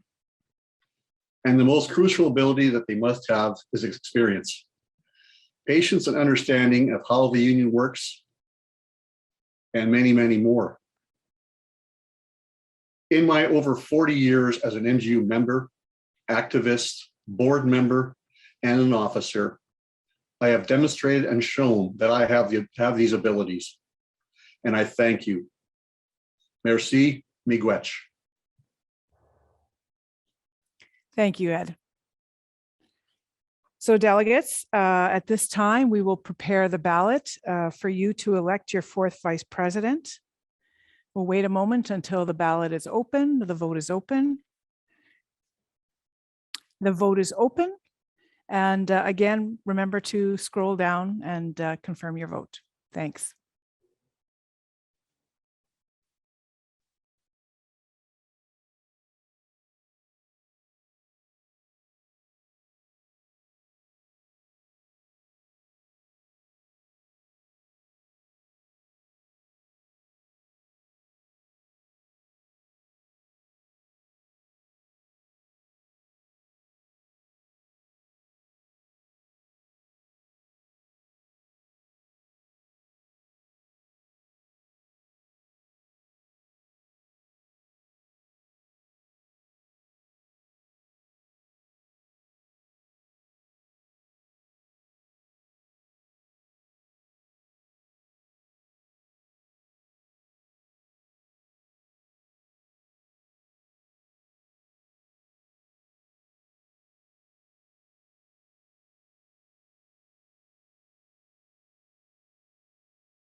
Thank you, delegates. The results for the vote for fourth vice president are Stephanie Swain, 112, Ed Miller, 80, Shirley Russell, 19. And then I'll ask Dad on the spot to post the results for our delegates.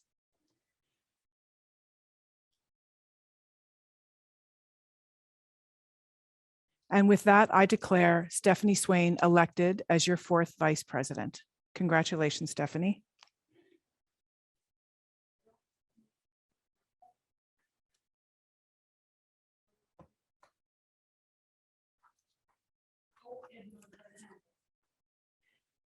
I have a point of privilege, Delegate Ed Miller.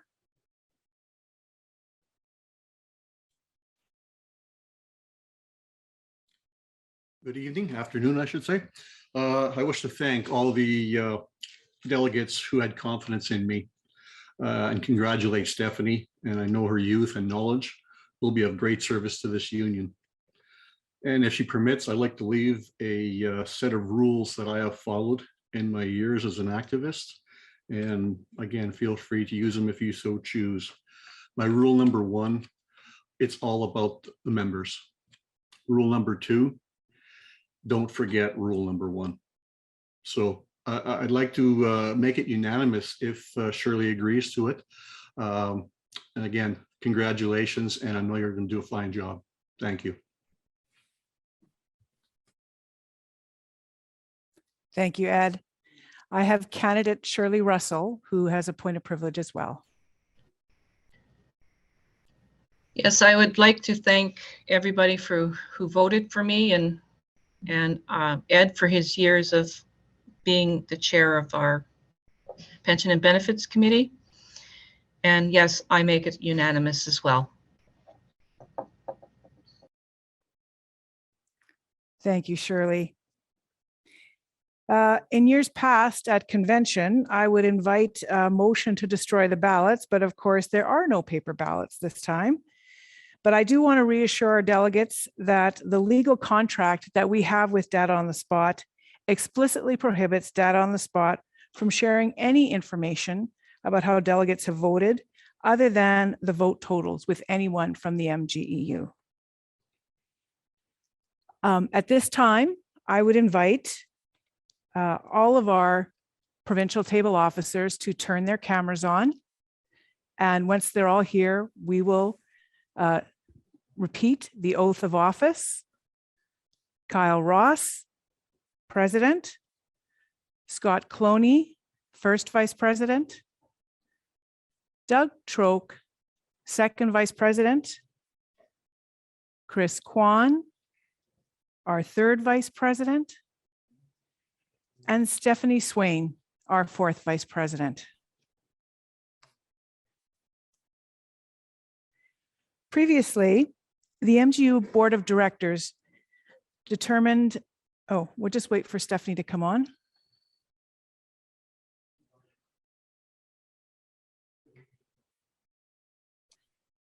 Previously, the MGEU Board of Directors determined that those that take an officer position take an oath of office.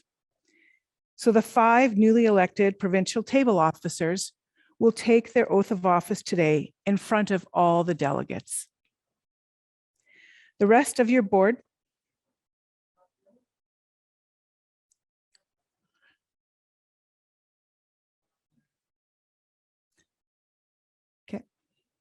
The rest of your board will take their oath of office at their first board meeting on November 18th and 19th.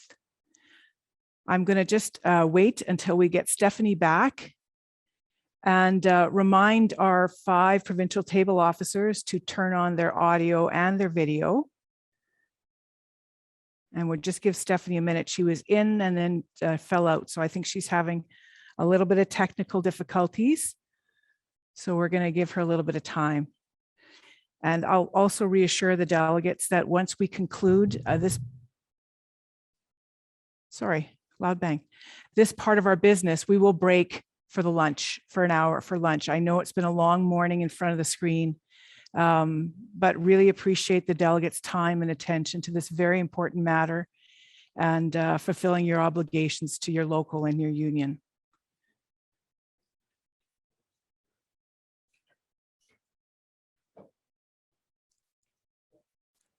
And now I'm just going to fill some airtime to say it's 12:10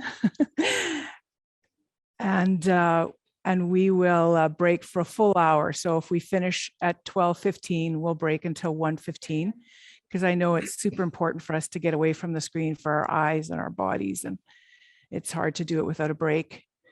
But again, appreciate your patience. So we're just getting Stephanie on the phone. So, you know, There you go, Janet. I believe you did say something about interpretive dance. If that doesn't get everybody off the if that doesn't get everybody off the screen, I don't know what would.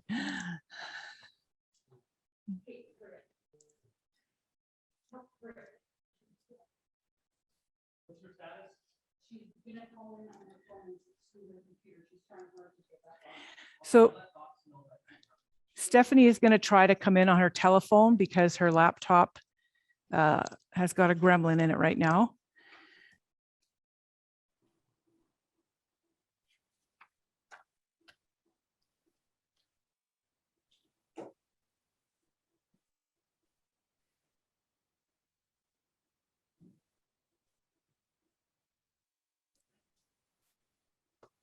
So Doug, if I had one of your bad dad jokes that I heard at a local meeting, I'd have something to fill the air. Do you have one for the delegates this morning?